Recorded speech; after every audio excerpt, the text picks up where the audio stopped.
Hello, this is Michael Feeley, and welcome once again to my podcast, The Secrets of Da Vinci, which I hope that you've enjoyed so far. What do I have in store today? Well, again, lots of seemingly different things, but as I always say, they are all the same. They all relate to the same theme, they all relate to the same message. So, to begin with, I'll just briefly cover Nikola Tesla's 369.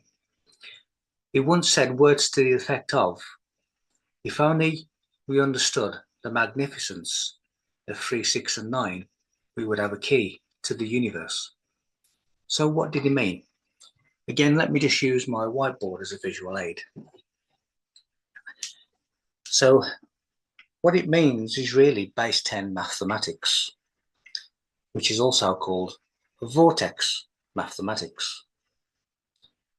And we have the words 0 to 9, which give us 180, which relates to a triangle, and pi. Now, when you draw a diagram of vortex mathematics, it goes up to number 9 because you have the 0, which is in the middle. So it is 0 to 9. Now, when we look at the positions of the numbers 3, 6, and 9, they form a triangle. Now, the triangle is the secret origin of the universe because it is the first shape to be birthed from the Vesica Piscis. And there'll be a lot of information about the Vesica Piscis in this podcast. So it is a source code and a set of instructions for universal creation. So 369 is a triangle within vortex mathematics. And a little bit later on, I will go into how the triangle is pi and how it also relates to the Vesica Piscis and Mary Magdalene Day, which is on the 22nd of July. 22 over 7 gives us pi. So that is what Nikola Tesla was referring to. He was referring to the first shape of geometry. He was referring to the creation and the source code of creation itself. And this really is a magnificent set of numbers. So now I'm going to continue with the theme of pi, but I'm also going to bring in the golden ratio, which is called phi. So again, let me just adjust my seat so you can see the board. So it is a pi-phi connection. Now, when you add up pi and phi, 1.61 times 3.14, you get 5.0, which is the pentagram.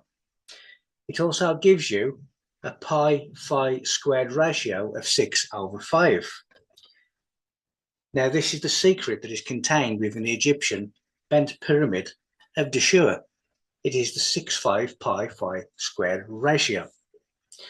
So when I put the hexagram, the 6 into a circle, which is pi, and I do 360 times 6, the circle times by the hexagram, I get 2160, which is the amount of years that the sun spends in each zodiac in a 25,920-year precession of the equinox. It is also exactly how the north pole of the planet Saturn looks, because it has a hexagram on its north pole. So when you look at it from an aerial view, it also gives you the pi-phi squared ratio. Now, I'll go into this part a little bit in other podcasts, but your biblical Elohim is also your pi proportion. But again, I will cover that in a future episode. Now, going back to the Great Pyramid,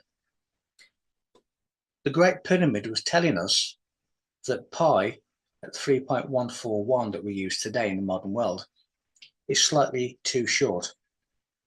Now, if you divide the base of the Great Pyramid, which is 4, by the square root of phi, 1.272, it gives you true pi, which is 3.144. So the Great Pyramid is actually correcting pi for us. Now, when we look at the phi symbol, phi is the golden ratio, which is how nature reveals her secrets to us. This nature of existence is really what Isis of Egypt really is. But if we look at the phi symbol, it relates to the torus field, the spinning torus that almost looks like an apple around the body. So all emanates and returns from and to a place of origin. Now, when you look at the torus field, it emanates from the center and returns to the center. And this is the phi symbol, the torus field. Now, these things are hidden within the everyday language of the world. So let me give you just a few examples. When I mention the word physical, it is really the phi cycle. When we talk about philosophy, it is really the wisdom of phi. And when we look at Philadelphia, it is phi delphos, which is the wisdom of the womb. Now, the uterus has a measurement of 1.6, which is phi. So again, even nature's secrets through the womb, through the torus field, is encrypted within some of the everyday language of the world. Now, the uterus looks very similar to a ram. And a ram is Aries, which is the higher mind in zodiacal man. It is also the index finger that you can see John the Baptist doing behind me. The Priory of Sion is an allegory of Aries, of the lamb. Now, I'm now going to go a little bit more into the Vesica Piscis and the womb. So the word cervix means both neck and uterus. So now we see the Vesica Piscis, which is the source of all geometry. And the firstborn is the triangle. So the Vesica Piscis, the mandala, the almond, gives us both the triangle and the Christian fish, which I covered last week. So we have the upper womb, which is the mouth, and we have the lower womb, which is the yoni. Together, they are called the divine mirror, the sacred twins, the two mouths. So the upper womb is the mouth, which is the word, and breath. The lower womb is the yoni, which is divine knowing in material form. So we come from the cosmos, we come through our mother's womb, and we have to return back to the cosmic energy, the cosmic wisdom. Now, there are two biblical statements that relate to these sacred twins. The first one is, in the beginning was the word, the upper womb, the mouth, the word and the breath. And we also have the word became flesh, which is the lower womb, the yoni, the divine knowing in materialized form. So these Bible passages are talking about the divine mirror, the mouth and the yoni. Now, going back to the fish, the word fish in the zodiac is Pisces. Now, the first two letters of Pisces is pi.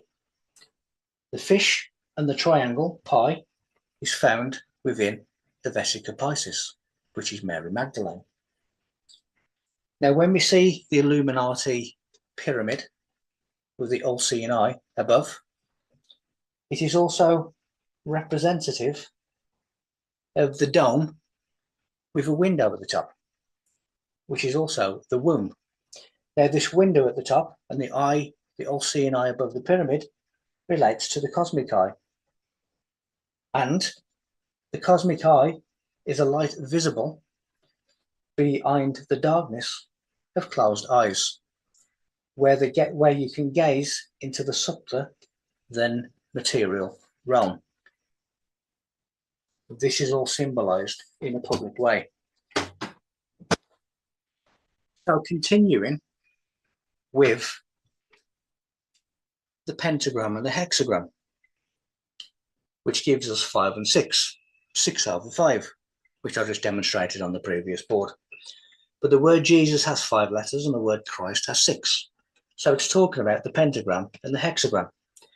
Now, when you merge both the pentagram and the hexagram, you get the shape that becomes the mystical lamb with 7 horns.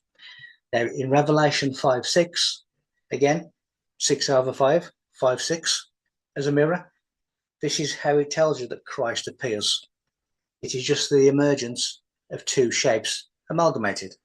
And again, the fish relates to the fishes of men, etc., etc. Now I'm going to take you back to the Great Pyramid. Inside the Vesica Piscis, you have a unit from left to right of the mandorla of 153 units. Now, the Grand Gallery of the Great Pyramid is 153 feet long. It has 153 steps. Christ's ministry lasted 153 weeks. The name Mary Magdalene in Greek has a numerical value of 153. When you get to the Great Pyramid, the entrance level is on the 17th course level. If you add up all the numbers from 1 to 17, it gives you 153. 153 also gives you 9, which relates to a higher understanding. So, this Vesica Piscis is Mary Magdalene, but also relates to Christ. Now, when you see Mary Magdalene and Christ kissing at the mouth, it relates to the transmission of divine knowledge. So we go inside the Grand Gallery, which is really the vaginal canal. And you have the entrance, which then goes into the vaginal canal and goes through. Now, the Great Pyramid, as I've said, is also an antenna, but so is the womb. The womb is an antenna that is attuned to the divine frequency of creation, which is what the Great Pyramid also represents. So the Great Pyramid is an antenna. Now, there are crystalline stones at the base, which act as the batteries for the antenna. In future podcasts, I will go into the chemical makeup of the limestones of the Great Pyramid, which are electrical voltage storers. So it is a storage for electricity, and it is a perfect antenna through corrected pi. Just like the womb, it is attuned to creation, or the frequency of creation. So what we have to realize is that there are 9 pyramids, and those 9 pyramids are in 3 groups of 3. And that is because it is the trimesters of a 9-month period of gestation. 3 months, 6 months, and 9 months, which gives you the 9 pyramids of Giza. Now, at certain times of the year, when you look at the Great Pyramid from the air, because of the location of the sun and the direction of the sunlight, there are extra indentations that give the Great Pyramid 8 sides. So if we now add those 4 extra sides to the 36 normal sides, we get 40. 40 is the amount of weeks of pregnancy. So the Giza Plateau, amongst other things that I've mentioned, is birth, the 9 months of birth into this world. Normally, you have 9 pyramids of 4 sides, which gives you 36, which is a secret code for the sun. If you add up all the numbers from 1 to 36, it gives you 666. So 666 is actually a follower of light, and it is nothing to do with satanic consciousness. So 9 is the higher understanding, the cosmos. And when we come into this world, the fetus, the baby, is upside down, which gives us the number 6. So number 6 is a mirror of number 9. So you have number 9, which is higher understanding, and you have the number 6, the mirror image, which is man and lower understanding. And what you have to do through various evolutionary processes like initiation, like the evolution of yourself, through self-development, you become the number 9 again. You come from spirit to matter, you self-improve, and you go from matter to spirit. And this is why we see lots of leaders and lots of people in public places giving us the womb symbol, because it relates to, as I've just said. Now, to conclude, I shall tell you what the moon really is. So let me just read just a few statements from some prominent people in relation to the moon. You have Isaac Isminov from Boston University that says we cannot help but come to the conclusion that the moon by rights ought not to be there. We then have Erwin Shapiro from Harvard, their Center of Astrophysics, that said the best possible explanation for the moon is observational error. The moon doesn't exist. We then have Mikhail Vasin from the Soviet Academy of Science that says, is the moon a creation of an alien intelligence? I found another from Dr. Gordon MacDonald from NASA that says it would seem that the moon is more like a hollow than an homogeneous sphere. And the reason he says that is that when NASA have struck the moon, it rings like a bell. And the reason that it rings like a bell is because it is hollow. Then we have Carl Sagan, a cosmologist who many of you would have already heard of. But he says a natural satellite cannot be a hollow object. And that's consistent with Dr. Gordon MacDonald when he said it would seem that the moon is more like a hollow. So what they are saying is that their explanation for the moon is that it shouldn't be there. It is too big to be a natural satellite of Earth. It is an anomaly. A lot of people say to me, do you believe that man walked on the moon? And my answer is no, because that's not the moon. And there's good reason for saying that. A number of years ago, I was walking at night through some dense forestry. And at some point during the trek, I looked up at the moon, which was a beautiful full moon in the sky. And I saw with my own eyes a lime green pulsating grid coming from the bottom of the moon towards Earth. And of course, I was naturally curious as to what this may be. So I began to work it out. And I came up with some physics in relation to what I'd seen. So I went on the proviso that the diameter of the moon, or what we believe to be the moon, is 2,159 miles as a diameter, which gives us W equals 13565.4 rad/s, which can be quantified as W equals 2 pi f. W is angular velocity. We can also do, and I did, this quantum equation, which relates to angular velocity, angular position, and time. So the moon that we believe to be the moon tilts the Earth at a 23.5 degree angle. We see this in the jet pillar of Osiris, which is tilted at an angle of 23.5 degrees. You can also see in the Masonic compass, if you turn it upside down, the rotation at the top is 23.5 degrees. So this tilt causes the oceans to be liquid. It gives Earth its seasons. But there are ancient texts that talks about the time before the moon, when the Earth was naturally directly pointing to a north axis, but we were tilted. Why? There was this planetary looking satellite put there, and it was put there to look like a moon, to look like a planet, but it is not a moon and it is not a planet.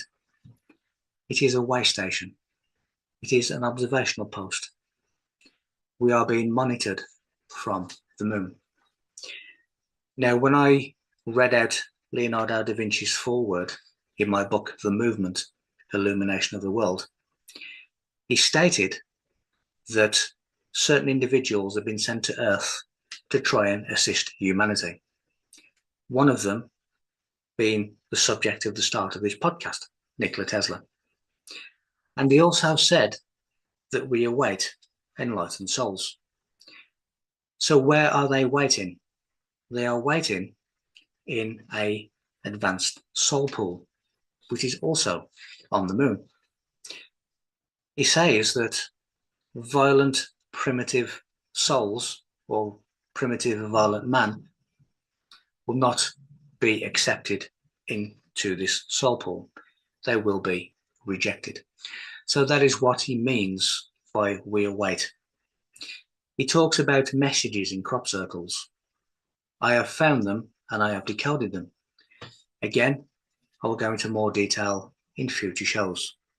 But in essence, the code that I have found within crop circles are a message that were hidden in the diatonic ratios, the sound waves that have created that particular shape. And in essence, the message is telling us how to evolve the soul, how to evolve ourselves in order to be accepted into the galactic community once again. There are more and more people seeing things that they cannot explain in the sky. The CIA, the FBI, departments called above government know that these craft are in our airspace. They have physical evidence of them being in our airspace. I'm told by Leonardo da Vinci that in the future, and not the too distant future, UFOs will be in our skies and observable as often as we see aeroplanes in our skies now. But in order for that transition to occur, we have to be drip fed. We have to be open to the possibility of other life. And that is what is happening. Now, when the NASA astronauts were interviewed, one of them said that when we were there, we were warned to leave. Now, this to me is very, very consistent with other bits of information that I've been able to glean. They were not welcome on the moon. It is not the moon in any case. What I have discovered is that 1,250 miles to north of the Earth, there is the true moon, the true Earth's satellite. And it is called, in mystic terms, Lilith. So this is really the true identity of Lilith. And Lilith means of the darkness. And the reason that it is of the darkness is because the original moon is no longer luminous, so we cannot see it. But mathematically, I have mapped it out, and it is there. 1,250 miles to our original north axis, which would have happened in the time before the moon, or should I say, the artificial moon that we believe to be the moon. So, as I say, it is a way station. It is an observational post. It contains an advanced soul pool. It has Egyptian obelisks on the ocean of storms. It has many things that relate to Earth. So why does it tip Earth at a 23.5-degree angle? Again, I am told that in the future, Earth's dimensions will be split. And what's meant by that is the people who have not evolved, the people who have made no effort to evolve, will remain in this timeline, will remain in this Earth's dimension. But those who can think, those who wish to advance, those who wish to return to the galactic community will be placed into a different timeline, placed into a different dimension of Earth, a higher dimension of Earth, almost a dimension within a dimension, a half dimension, if you will. And what will cause that? The 23.5-degree tilt from the artificial moon that was created to look like a moon. So today, I've covered in brief Christ, Mary Magdalene, Pi, Phi, which is nature's secrets. I've covered a little about the Great Pyramid, and I've covered Nikola Tesla, again in brief, and I've also spoken about the moon.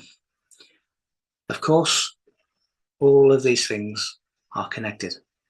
Every single subject that I speak about is connected to the one before, is connected to the one after, is connected to the next week, which is connected to the week after, and so on.